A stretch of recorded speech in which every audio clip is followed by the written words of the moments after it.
So do you know any good companies to get business insurance from? We use a broker. So when you guys, like, if you're going to get new car insurance tomorrow, hopefully you won't just pick up the phone and call Geico or Allstate. Hopefully you go through a broker that will shop Allstate, Geico, State Farm, and then they'll tell you this is the best price based on your scenario. So the same insurance brokers that would do that for the automobile, the ones in the health industry will actually do that for malpractice. They'll shop around for 20 companies. And so I wouldn't want to give you mine because even though I got a good price, there might be three other people that'll give you a better deal. So just contact any healthcare insurance agent that works with malpractice and tell them you want to shop it around to 10 different companies out there and see who can give you the best deal based on your scenario. That's what I've had the most luck with.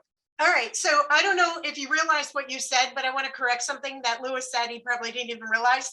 You want to go to an insurance broker. Yes. A Yes. broker will, their job is to keep your prices as low as possible and get you the best deal, like listen to what you need and then match you with the best provider. And brokers are actually really helpful. I've always used brokers with my business.